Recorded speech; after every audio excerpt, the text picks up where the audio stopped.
Shalom, salam damai dalam nama Yesus. Bertemu kembali dalam program Randau Kehidupan. Pada hari ini kita sudah memilih satu topik yang akan kita bincangkan bersama-sama dengan panel yang setia, yang tetap bersabar bersama-sama dengan saya sepanjang program recording Randau Kehidupan ini.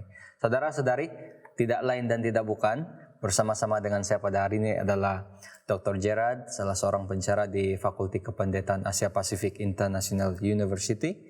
Kita ada Pastor Brian, orang kuat Hope Channel Southeast Asia dan sedang melayani di Thailand. Dan kita ada Pastor Minsun juga yang ketika ini sedang ataupun menuntut di Asia Pacific International University dalam jurusan kependetaan. Apa kabar para panel? Puji Tuhan. Terima kasih karena meluangkan masa bersama-sama dengan saya pada hari ini di studio. Pada hari ini kita akan membincangkan topik yang bertajuk melayani dan menyelamatkan. Dan kita akan lebih fokus di dalam Yesaya pasal yang ke-41, 42 dan seterusnya. Nah, banyak perkara yang menarik akan kita coba kupas di dalam perbincangan pada hari ini. Dan sebelum kita lanjut, saya senang sekali mau mengajak kita tunduk kepala dan saya pimpin di dalam doa. Mari kita berdoa. Bapa di sorga, kami bersyukur di atas pimpinan Tuhan, penjagaan Tuhan, dan juga masa yang sudah Engkau berikan pada saat ini. Sementara kami mahu membincangkan, berkongsi pendapat mengenai pelajaran yang sudah kami pilih, biarlah kebijaksanaan daripada syurga bersama-sama dengan kami. Sehingga apa yang keluar daripada mulut kami, itu sesuai dengan kehendak Tuhan. Dan itu juga akan membantu kami dan juga para penonton untuk setia di hadapan Tuhan. Biarlah malaikat dan Roh Kudus-Mu juga terus menjaga kami. Di dalam nama Yesus kami berdoa. Amin. Amin. Saya ingin bacakan ayat inti kita pada hari ini yang terdapat dalam Yesaya 42 ayat yang pertama. Dikatakan, lihat itu hambaku yang kupegang, orang pilihanku, yang kepadanya aku berkenan. Aku telah menaruh rohku ke atasnya, supaya dia menyatakan hukum kepada bangsa-bangsa. Satu ayat yang begitu menarik. Dan saudara-saudari dan juga para panel, kalau kita ingat Yesaya pasal yang pertama di pelajaran kita yang mula-mula awal kuarter, dan juga ayat di dalam ataupun chapter 41 Yesaya pada hari ini, kita boleh melihat ini adalah macam satu panggilan kepada Yehuda. Kalau kamu ingat dalam Yesaya pasal yang pertama ayat yang ke-18 dikatakan, marilah kita berperkara. Saya percaya kita ingat ayat ini. Marilah kita berperkara kata Tuhan. Dan di dalam Yesaya 41 ayat yang pertama juga memperlihatkan satu undangan yang serupa.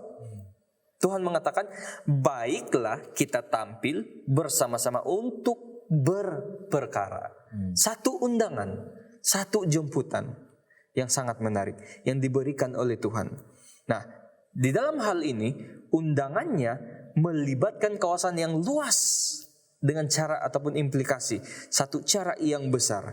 Dalam ayat yang kelima kita boleh lihat ujung-ujung bumi. Kalau dalam chapter yang pertama ayat 18 itu dikatakan marilah, baiklah kita berperkara. Tetapi di dalam ayat Yesaya 41 ayat yang pertama kita boleh lihat dan juga ayat yang kelima itu satu undangan untuk bersama-sama berperkara dan juga mahu melakukan ataupun dia mahu membawa kita kepada panggilan yang lebih besar, lebih luas. Jadi sesuai dengan tajuk yang kita sudah pilih, melayani dan menyelamatkan. Yesaya 41 ayat yang ke-14. Saudara-saudari yang berada di rumah, mari kita buka Alkitab kita, karena ayat di dalam Yesaya 41 ayat 14 ini adalah satu ayat yang menarik. Dan saya mungkin ada di antara kita yang baru pertama kali menjumpakan perkataan ini ataupun ayat ini. Dia berbunyi seperti ini. Saya ingin baca sini. Yesaya 41 ayat yang ke-14. Seperti ini bunyinya. Janganlah takut, hai si cacing Yakub, hai si ulat Israel. Akulah yang menolong engkau, demikian firman Tuhan. dan yang menebus engkau ialah yang Maha Kudus, Allah Israel.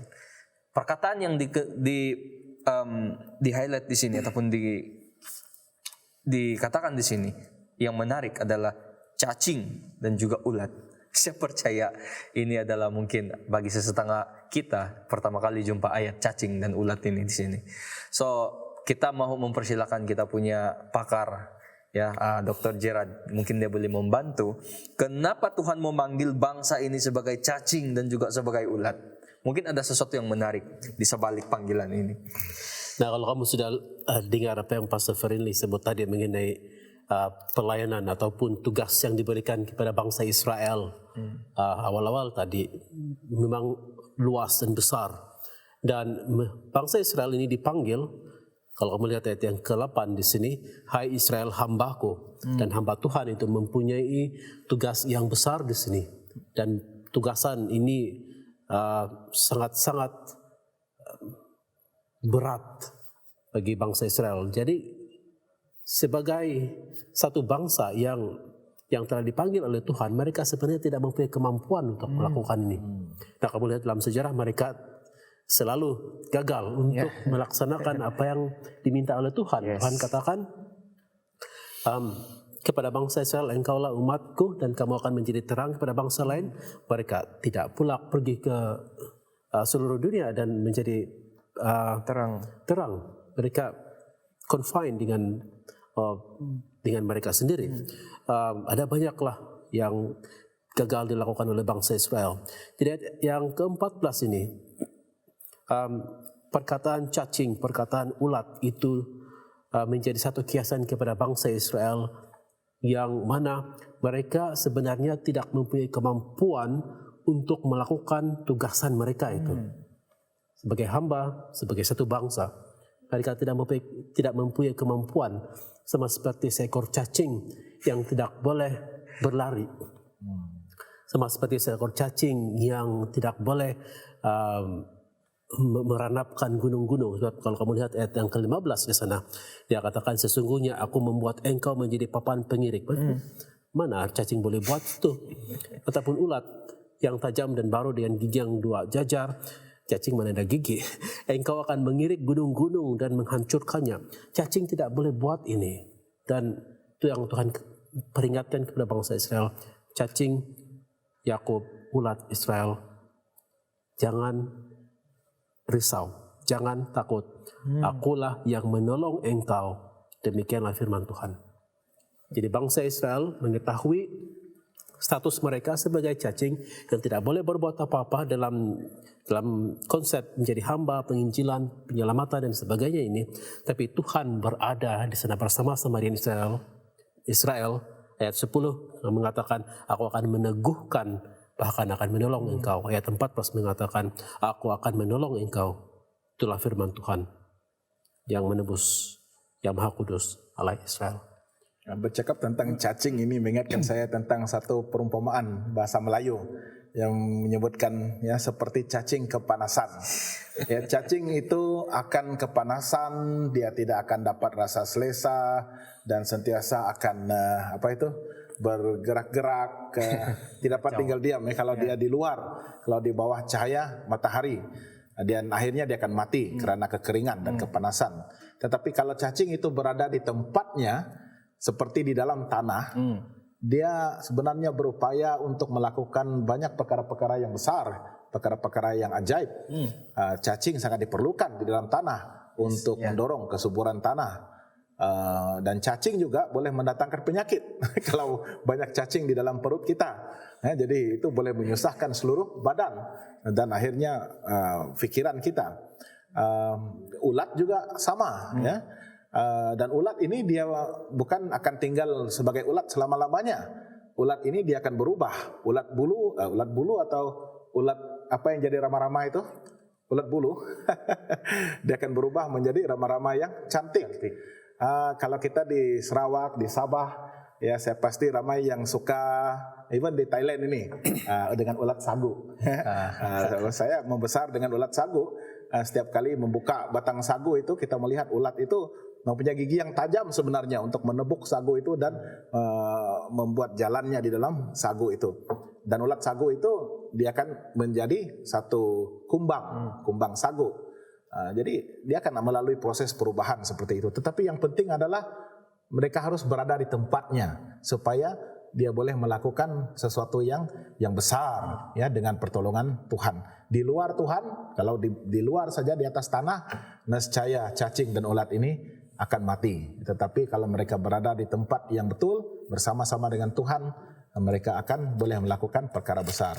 Nah, saya suka Yesaya ini, ada masa dia sebut orang Israel ini seperti lembu dengan keledai, dan sekarang dia sebutkan seperti cacing dan ulat. Terima kasih Dr. Gerard dan juga Pastor Brian. Bagaimana Pastor Minson? Ada tambahan mengenai cacing ulat ini? Cacing kerawit. Cacing tinggal dalam tanah, demikian juga ulat yang tinggal di tempat yang kotor. Dan bila Tuhan mengibaratkan bangsa Israel ini seperti ulat Yakub dan cacing ini, seolah mereka ini begitu rendah sekali dia punya martabat. Tetapi satu perkara yang luar biasa di sini, aku sanggup, kata Tuhan. Aku sanggup menolong. Artinya di sebalik kata-kata ini saya melihat bahwa seburuk manapun bangsa Israel ini, sejahat manapun bangsa Israel, namun oleh karena kasih Tuhan sanggup menyelamat dan memulihkan. Amin. Doesn't matter bagaimana keadaan, itu bukan ukuran, tapi kasih Tuhan itu telah tidak lagi menganggap benda itu kotor, tapi kasih Dia yang besar. Kita boleh buat satu khotbah juga tentang cacing. Cacing. So kalau dalam keadaan modern, zaman modern sekarang ini, apakah orang yang percaya ini juga boleh diibaratkan sebagai cacing dan ulat? Saya pikir iya, sebab kalau difikirkan betul-betul, kita bukan ada kuasa untuk melakukan semua ini. Kita seringkali gagal untuk melakukan semuanya ini. Kalau kita lihat kemudian dia fast forward ke perjanjian baru, kita melihat bahwa semua ini digenapi dalam Yesus. Bangsa Israel gagal, hamba ini bangsa Israel, dan apapun yang diminta oleh Tuhan dilakukan oleh nabi-nabi dan imam-imam, mereka gagal melakukan semua itu. Itulah kita macam cacing barangkali. Tetapi yang menarik di sini juga seperti yang sudah disebut tadi, semuanya itu digenapi dalam Yesus, dan Tuhan sendiri yang mengatakan, aku ayat 15, saya suka ya ayat 15 ini. Dia bilang, sesungguhnya aku membuat engkau yang menukarkan kita itu di tempat di mana kita diletakkan, ataupun menukar kita menjadi butterfly ataupun sebagainya, itu Yesus, Tuhan sendiri.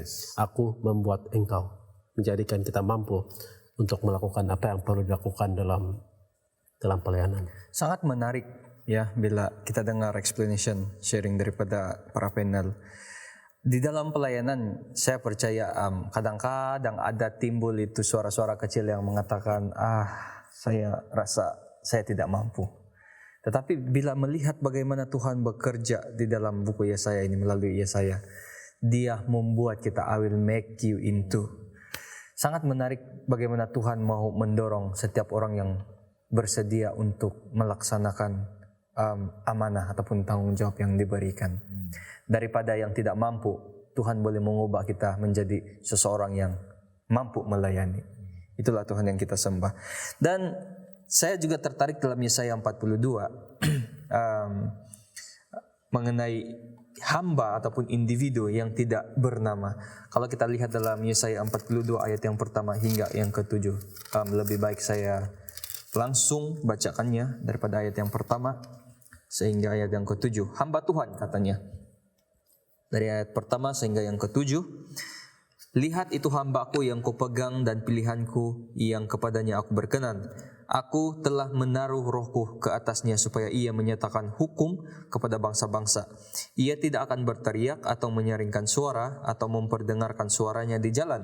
Bulu yang patah terkulai tidak akan diputuskannya, dan sumbu yang pudar nyalanya tidak akan dipadamkannya, tetapi dengan setia ia akan menyatakan hukum. Ia sendiri tidak akan menjadi pudar dan tidak akan patah terkulai sampai ia menegakkan hukum di bumi. Segala pulau mengharap pengajarannya.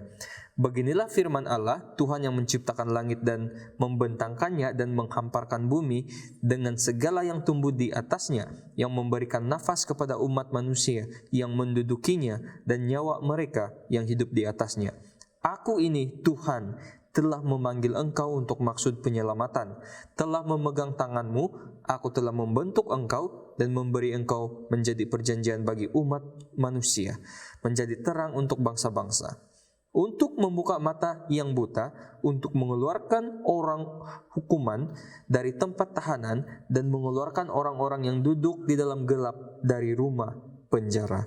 Nah, kalau daripada ayat ini, dia ada satu kalau di Alkitab saya dilihat ditulis hamba Tuhan. Nah, tidak ada pun sebarang nama yang kita lihat dicatat di dalam ayat yang saya sudah bacakan tadi. Mungkin Pastor Gerard boleh berikan kita sedikit penjelasan siapakah individu yang tidak bernama dalam Yesaya 42 ayat yang pertama hingga ke-7 ini. Siapa yang dimaksudkan sebenarnya? Yesaya tidak menyebut siapa hamba ini. Ayat bab 42 tidak disebut di sana. Dan ini merupakan passage yang pertama yang berkaitan dengan apa yang dipanggil the servant song. So apa yang dipanggil servant in Isaiah ataupun hamba dalam buku Yesaya ataupun hamba Tuhan disebut di sini. Kita melihat lagi itu dalam Yesaya 49. Yes. Dan di sana agak jelas sedikit daripada chapter 42. Tetapi kamu lihat lagi dalam pasal 52 ayat yang ke-13 sampailah keseluruhan chapter 53. Dan di sana kamu melihat dengan lebih jelas deskripsi mengenai hamba tersebut. Dalam chapter 42, 49 kamu melihat bahwa dia adalah terang ataupun covenant, perjanjian kepada bangsa, apa yang dia lakukan semuanya ada di sana dan commission dia sebagai hamba. Tetapi dalam Yesaya 52 13 hinggalah ujung Yesaya 53 kita melihat di sana dengan jelas apa yang berlaku kepada hamba tersebut. Dan dia masih lagi tidak diberi nama di sini. Dahulu ini mungkin dirujuk sebagai orang Israel barangkali ataupun Yesaya sendiri sebab Yesaya juga melalui ini dan mungkin juga nabi-nabi yang tertentu di sana. Tetapi kita pada hari ini yang diberikan satu privilege ataupun satu keistimewaan oleh Tuhan dalam sejarah di mana kita melihat apa yang berlaku di perjanjian lama berlaku pada zaman Yesus, perjanjian baru, kita dapat melihat bahwa kegenapan apa yang disebut dalam Yesaya 42, Yesaya 49 dan seterusnya itu dipenuhi dalam kehidupan Yesus Kristus. Yes. Dan oleh sebab itulah Kristen pada hari ini melihat bahwa hamba Tuhan ini adalah Yesus sendiri. Sebab apapun yang disebut mengenai hamba ini dipenuhi sepenuhnya dalam Yesus Kristus. Dia di sini dia disebut sebagai terang dalam Yesaya 42. Yesus mengatakan akulah terang dunia. Dalam Yesaya 42 mengatakan dia membuka mata. Yesus menyembuhkan mata orang buta. Kemudian dalam ayat chapter 42 itu juga dia katakan buluh yang patah terkulai tidak akan diputuskannya, sumbu yang pudar nyalanya tidak akan dipadamkannya. Itulah yang dilakukan exactly kepada mereka yang putus asa, yang disebut orang berdosa dan tidak boleh diselamatkan oleh orang-orang Farisi. Yesus tidak memadamkan itu, tetapi dia sebaliknya dia memberikan semangat kepada mereka, dan itulah pelayanan dia. Kita memahami itu sebagai pelayanan Yesus. Terima kasih Dr. Gerard. So, kita boleh katakan bahwa apa yang kita baca sebentar tadi dalam ayat 42 dengan ayat yang sudah diberikan oleh Dr. Gerard sebentar tadi, individu ini apa yang disebut di dalam ayat tadi itu digenapi ataupun dilengkapkan melalui pelayanan Yesus ya sendiri. Kalaulah peranan sebagai hamba yang melayani ini diberikan kepada kita pada hari ini, dan ini bukan merupakan satu pilihan tetapi ketetapan dan amanah yang telah dipercayakan kepada kita untuk melayani. Mengingatkan saya tentang satu lagu itu. Hidup ini adalah kesempatan ya, untuk melayani selagi punya waktu dan juga kesempatan itu. Tetapi bagaimana ya kita boleh, kalau kita melihat daripada pasal 42 dan kalau kita lihat pada pasal yang ke-53 itu apa yang dialami oleh Yesus itu sebenarnya sangat mengerikan dan menakutkan ya. Luka-luka, bilur-bilurnya, dihina dan sebagainya ya. Dan itulah sebenarnya yang sedang Tuhan persiapkan untuk kita lalui pada zaman akhir ini ya, sebagai orang yang berpendirian, yang mempunyai pegangan, yang meninggikan dan menjunjung kebenaran Tuhan dalam firman-Nya. Kita sangat bersiap ya untuk menghadapi apapun saja tantangan daripada luar dan dalam ya. Daripada luar mungkin daripada institusi-institusi keagamaan yang lain dan juga orang-orang lain yang menentang. Dari dalam mungkin ada ajaran-ajaran dari dalam gereja sendiri, pembawa-pembawa kepada satu ajaran-ajaran baru yang memesong dan menyimpang daripada Alkitabiah. Jadi inilah antara perkara-perkara yang kita akan hadapi, tantangan-tantangan itu. Dan sudah pastinya pada akhir zaman ini kita juga akan berhadapan dengan tantangan fisikal ya, dan itu sudah pun dinubuatkan. Tetapi saya percaya satu-satunya sikap sebagai seorang hamba ini yang akan membolehkan seseorang hamba itu untuk bertahan walaupun ya sedang berhadapan dengan tantangan-tantangan tersebut adalah rendah diri. Ya, saya percaya rendah diri, mengakui kelemahan diri, mengakui ada Tuhan yang lebih berkuasa, karena seorang hamba akan melayani yang pertama-tama sekali Tuannya, yang memilikinya adalah Tuannya. Dan kita ini melayani Tuhan, Tuhan sebagai Tuan kita, dan kita dimiliki oleh Tuhan sebagai pemilik kita yang mempunyai hak ke atas tubuh kita, jiwa kita dan juga hidup kita ini sepenuhnya.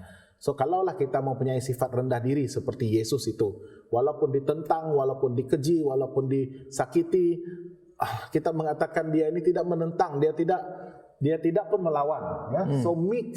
Itu sebabnya sekali lagi analogi tentang domba ini diperkenalkan ya, bagaimana seorang domba itu yang begitu menurut saja sampai kepada mezbah penyembelihan itu ya. Mungkin dia akan mengembek lah ya, tetapi pada saat akhirnya menyerah juga untuk disembelih sebagai korban.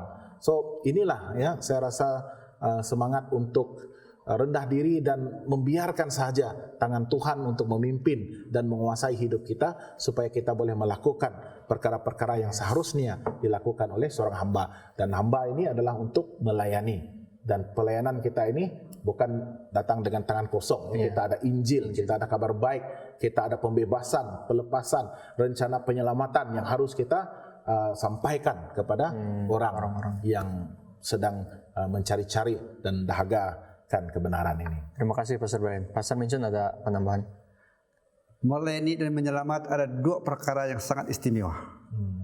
Karena ini adalah tugas yang menjadi tanggung jawab kita, di mana pilihan kita adalah untuk melakukannya. Sebab melayani adalah satu perkara yang kita harus merelakan. So, kalau melayani ini kita lakukan dengan hati yang berat ataupun terpaksa, kita tidak akan happy dengan pelayanan kita. Setiap inci daripada pelayanan kita itu menjadi beban untuk kita. Apa saja yang kita hadapi dalam pelayanan kita akan menjadi beban dan kita akan mudah mengeluh. Di sini melayani dan menyelamat. Jadi kalau kita sungguh-sungguh melayani, artinya kita ada fokus untuk kita lakukan, yaitu menyelamatkan. Melayani bukan sembarang melayani. Ada tugas yang harus kita selesaikan, yaitu menyelamatkan. Dan jangan kita putus asa dengan pelayanan kita. Mungkin kita dapat lihat hasilnya dengan segera, tapi kadang-kadang hasilnya di belakang. Kadang-kadang pelayanan ini membuatkan kita tidak melihat di mana hasil kerja saya. Tapi sebenarnya ada hasilnya. Tapi mungkin di belakang selepas pelayanan kita. Ini yang harus kita sadar dengan pelayanan ini. Karena pelayanan menjurus kepada penyelamatan. Terima kasih Pastor Minsun. Yes. Ada sesuatu lagi yang menarik di sini mengenai perkataan Mesias.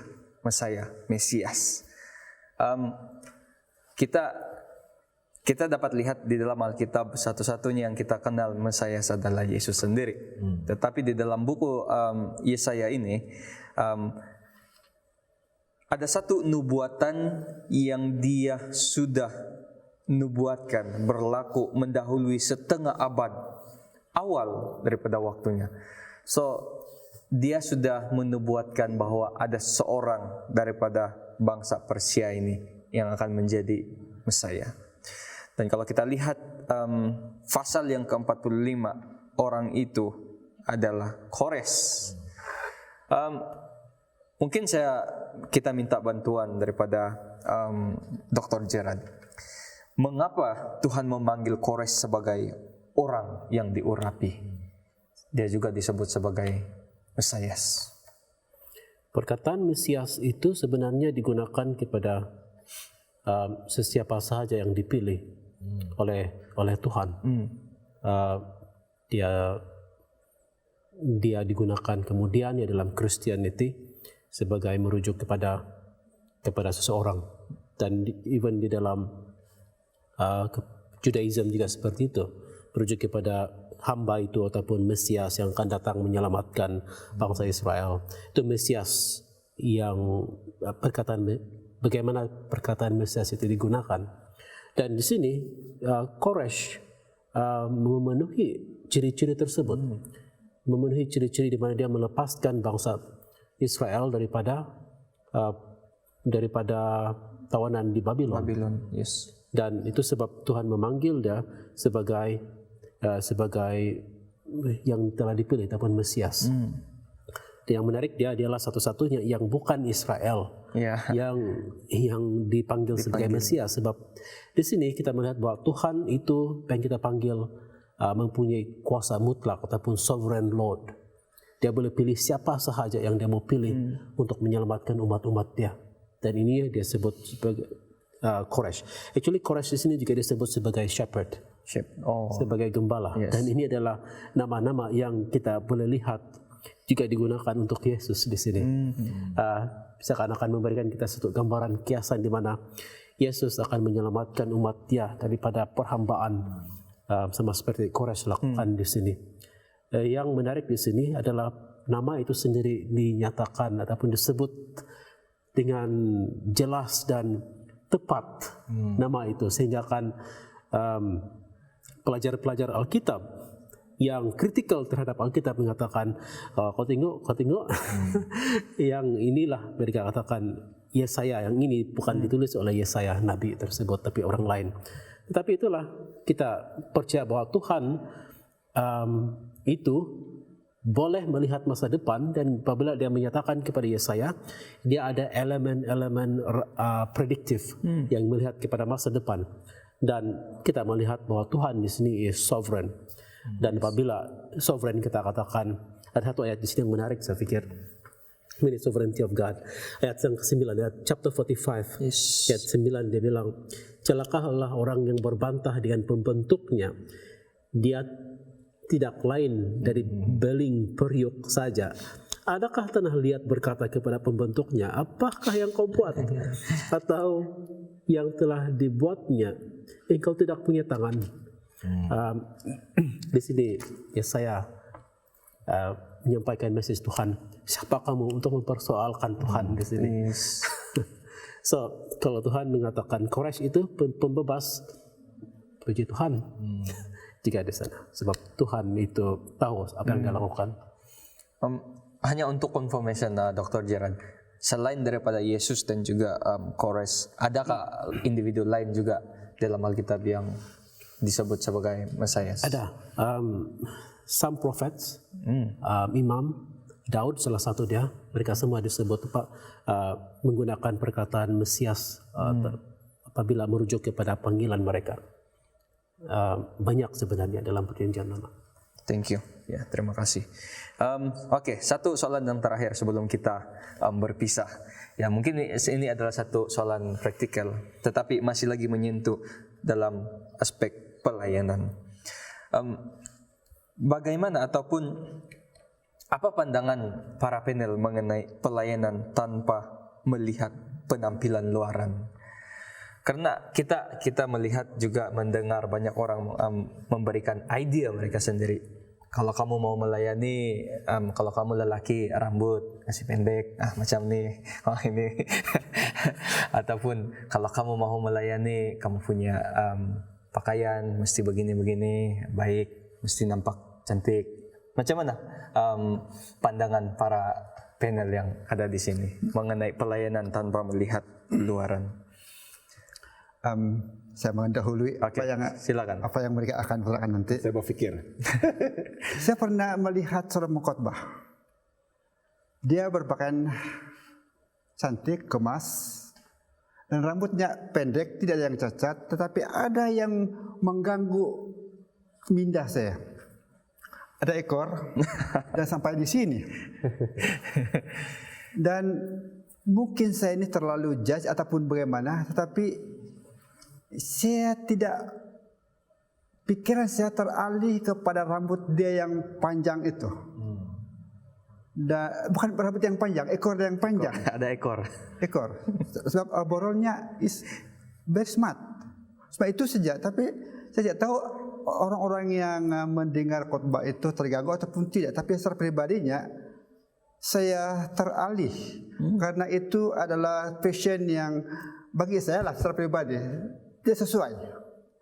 Dan maaflah kalau perkara ini tidak begitu mungkin dianggap judge, tapi bagi saya kurang sesuai. Karena itu boleh mengganggu dan mengalihkan pandangan orang.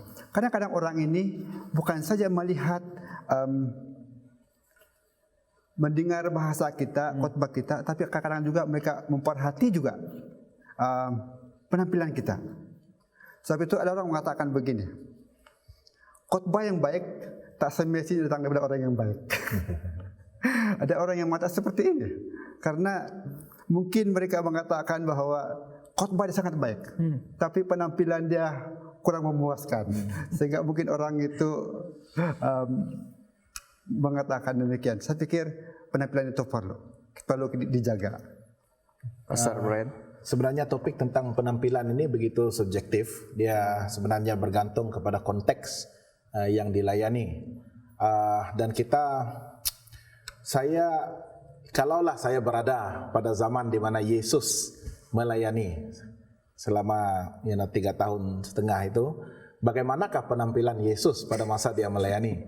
Saya percaya sudah semestinya dia berpakaian seperti orang-orang Yahudi pada masanya. Rambutnya masa itu saya rasa khidmat gunting rambut belum ada. Mungkin agak panjang. Tapi apa yang menarik sekali kalau kita baca dalam Kerinduan Segala Zaman, yang menarik orang kepada Yesus itu adalah His radiance, ya. Apabila dia datang membawakan perkabaran tentang pembebasan, keselamatan itu, riak mukanya, wajahnya yang bersinar, ada pengharapan yang terpancar di wajahnya itu. Jadi kalau kita sebagai pelayan Injil ini, kita haruslah menghidupkan kabar baik itu, pengharapan yang kita injili itu di dalam kehidupan kita. Nah, ini lebih kepada ekspresi kita, ya, ekspresi kita. Dari segi pakaian dan sebagainya itu, ya kita coba hindari daripada distracting ya. Apabila kita ingin menyampaikan sesuatu tetapi message itu tidak sampai ya, karena orang memperhatikan perkara-perkara lain dari segi penampilan kita, dan itu kita coba minimize ya, coba kurangkan sebaik mungkin. Dan sebagai penginjil, sebagai pengkhotbah, kita biasanya sangat menitik beratkan soal keterampilan juga ya, bukan karena kita ingin kelihatan lebih prominent ya di hadapan, tetapi untuk mengurangkan risiko distraction ya daripada apa yang kita sampaikan. Dan ada juga masanya orang yang sangat kemas, mengenakan pakaian yang begitu official, yang begitu rasmi begini, tetapi isi khotbahnya tidak ada ya. Dia putar-putar di sana, orang kata beating around the bush.